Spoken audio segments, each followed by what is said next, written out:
Bonjour à tous, très heureux de vous retrouver ce matin autour de la parole de Dieu. J'espère que vous allez bien. Et ce matin, je vous propose des lectures de proverbes qui sont dans le livre des proverbes de la Bible et qui nous parlent de l'influence du Seigneur et l'influence de la parole de Dieu sur notre santé. Voilà, donc je choisis ces quelques proverbes. Le premier, c'est Proverbe 14 et verset 30, et il nous dit « Un cœur calme, c'est la vie du corps, mais l'envie, c'est la carie des os. » Voilà, un cœur calme. Un cœur calme, eh bien, c'est la vie du corps, c'est-à-dire qu'il nous apporte une bonne santé, tout simplement. Un cœur calme, c'est un cœur qui est satisfait, il est paisible, il est satisfait. Tandis que le reste du proverbe dit « Mais l'envie, c'est la carie des os. » L'envie, c'est tout le contraire du cœur calme. C'est ne jamais être satisfait. Et c'est toujours à vouloir ce que l'on n'a pas. Et ça n'est pas du tout bon pour la santé. Il nous est dit que c'est la carie des os. La carie des os, ça nous parle peut-être d'ostéoporose. Ça nous parle peut-être même de cette chose terrible du cancer des os. Alors, que le Seigneur nous aide à avoir un cœur calme. Le proverbe 15-13 nous dit « Un cœur joyeux, c'est un bon remède. » Un cœur joyeux, c'est un bon remède. Et c'est vrai que les médecins, lorsqu'ils ont un patient qui a bon moral, eh bien, ils espèrent pour lui. Ils croient qu'il s'en sortira, qu'il guérira, parce qu'ils savent très bien que le moral a une grande influence sur la santé. Et le proverbe 15-15 nous dit « Un cœur content, c'est un festin perpétuel. » Un festin perpétuel, il n'y a pas mieux, c'est la plénitude, un festin perpétuel. Bien, le cœur content, c'est un festin perpétuel, c'est-à-dire que on a la plénitude, on ne peut pas être plus heureux que ça. C'est tellement précieux d'être content, d'avoir ce contentement intérieur. C'est tellement rare également dans notre société d'aujourd'hui. Voilà, c'est donc la plénitude, un cœur content. Alors vous me direz, oui, je comprends bien, un cœur calme, un cœur content, un cœur joyeux, c'est très beau. Je comprends très bien que ça c'est le secret de la vie. Mais comment avoir un tel cœur? Eh bien, si nous revenons à la parole de Dieu, nous voyons que il est écrit dans la parole de Dieu que le royaume de Dieu, c'est la paix et la joie par le Saint-Esprit. Eh bien, donc, il faut appartenir au royaume de Dieu. Le royaume de Dieu, c'est tout simplement le Seigneur Jésus. Et si l'on se tourne vers le Seigneur Jésus, si l'on décide d'appartenir à son royaume, on lui donne notre vie, eh bien forcément, nous aurons ce cœur.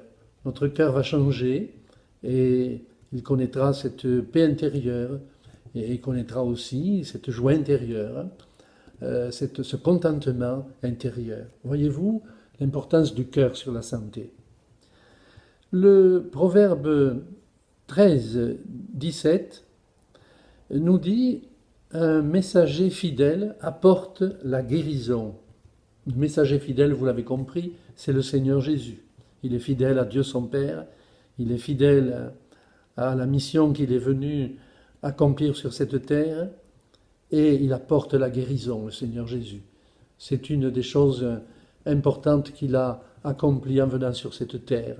Quand on lit les évangiles, on s'aperçoit qu'il y a beaucoup de guérisons dans les évangiles. Jésus guérissait, il nous a dit, tous les malades, toutes sortes de malades. Non seulement les malades physiques, mais encore les malades moraux, les malades intérieurs. Il est dit de lui qu'il est venu pour proclamer aux captifs la délivrance, il est venu pour envoyer libres les opprimés. L'oppression par les soucis, par les tracas, la perte de la liberté intérieure, par des chaînes qui tiennent les uns et les autres. Eh bien, le Seigneur est venu pour proclamer la délivrance de tout cela. Et c'est le messager fidèle. Et donc, ça influera sur notre santé. Ensuite, le proverbe 25-25 nous dit « Une bonne nouvelle venant d'une terre lointaine, c'est comme l'eau fraîche pour une personne fatiguée. » Une bonne nouvelle venant d'une terre lointaine. La bonne nouvelle venant d'une terre lointaine, c'est l'évangile. Vous savez que l'évangile, c'est un mot qui veut dire bonne nouvelle. Venant d'une terre lointaine, parce que c'est Jésus qui a apporté l'évangile et qu'il vient de loin, il vient du ciel. Jésus, c'est le Fils de Dieu. Il vient de très haut, il vient du ciel. Et il nous a apporté cette bonne nouvelle qui est l'évangile. Et lorsque l'on reçoit l'évangile, eh bien, ça a un effet sur notre santé. C'est comme de l'eau fraîche, il nous est dit, pour une personne fatiguée. Ça vous est peut-être arrivé d'être fatigué, certainement même, dans la chaleur par exemple. Quel bienfait ça apporte que un verre d'eau fraîche, ne serait-ce qu'un verre d'eau fraîche, dans une chaleur accablante. Ça enlève notre fatigue, ça nous redonne des forces. Et ça, c'est le propre de l'Évangile. Un autre proverbe dit « Une bonne nouvelle fortifie les membres ». Voilà. Oui, parfois nos membres sont fatigués. Eh bien, si nous venons à l'Évangile, si nous relisons l'Évangile, si nous écoutons l'Évangile, ça peut très bien fortifier nos membres. Combien de fois nous avons été dans des réunions pour écouter la parole de Dieu, l'Évangile, nous étions fatigués, nos membres étaient fatigués par une journée de travail peut-être, et puis nous sommes ressortis renouvelés. Parce qu'il est dit dans la Bible que ceux qui se confient en l'Éternel renouvellent leur force. Parce que la parole de Dieu, ça a le pouvoir tout simplement de renouveler nos forces. Ça fortifie nos membres. Le proverbe 12, 25 nous dit « L'inquiétude dans le cœur de l'homme l'abat, mais une bonne parole le réjouit. » Dans l'Évangile, Jésus nous parle des inquiétudes et il nous dit « Mais pourquoi vous vous inquiétez de ce que vous mangerez, de ce que vous boirez, de ce dont vous vêtirez ?» Et il ajoute cette parole réconfortante « Mais regardez les oiseaux du ciel, regardez les lys des champs. Ils ne travaillent pas, ils ne font rien et pourtant, ils sont nourris, Dieu les nourrit. Alors vous êtes plus que des oiseaux, vous êtes plus que des fleurs des champs, vous êtes la créature de Dieu. Alors, s'il nourrit les oiseaux et les fleurs, à plus forte raison, il vous nourrira à vous. Alors, ne vous inquiétez de rien, mais tout simplement, mettez votre confiance dans le Seigneur. Ça, c'est une bonne parole.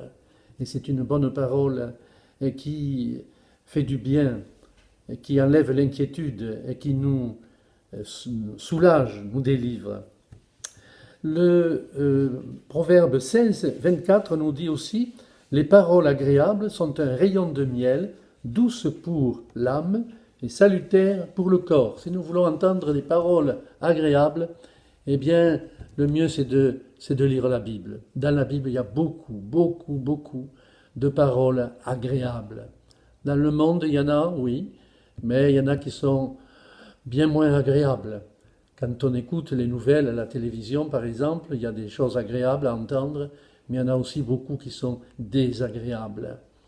Eh bien, voyez-vous, une bonne parole, une parole agréable, peut-être c'est quelqu'un qui nous l'a dit, un ami, une connaissance, qui nous dit une parole agréable, eh bien, c'est doux à notre âme, et aussi c'est salutaire pour notre corps.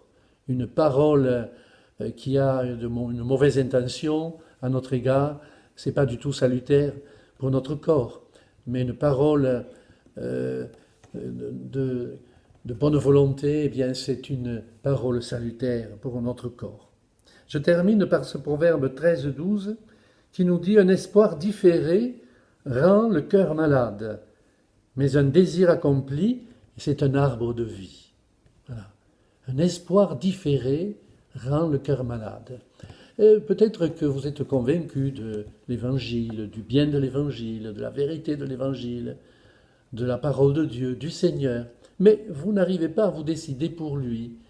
Vous savez très bien qu'il y a un moment où il faut nous décider pour le Seigneur, il faut nous convertir au Seigneur, il faut nous tourner vers lui, lui donner notre vie. Vous le savez, mais vous n'arrivez pas à le faire parce que vous remettez toujours à plus tard. Autrement dit, vous différez cet espoir. Eh bien, à force, ça risque de rendre le cœur malade. Tandis qu'il est dit, un désir accompli, c'est un arbre de vie. Le jour où vous allez accomplir eh bien, votre désir d'appartenir au Seigneur, il va pousser en vous un arbre de vie. C'est-à-dire que tout simplement, vous allez recevoir une vie nouvelle, vous allez avoir une forme nouvelle, un courage nouveau, un enthousiasme nouveau, parce que obéir au Seigneur, eh bien, ça nous apporte tout simplement la bénédiction de Dieu dans notre vie. Voilà quelques proverbes, voyez-vous, en rapport avec notre bien-être, en rapport avec notre santé. Et Dieu sait très bien que notre santé, c'est important. Alors que donc le Seigneur vous aide, et il nous aide tous, à vivre ces proverbes. Et nous nous en trouverons tellement bien. Voilà, bonne journée à vous tous. Dieu vous bénisse, le Seigneur vous bénisse. Puissiez-vous garder la foi, puissiez-vous eh bien vous décider à l'avoir si vous ne l'avez pas encore, et que tout simplement Dieu vous donne une bonne journée, qu'il vous bénisse encore aujourd'hui. Je vous dis à bientôt.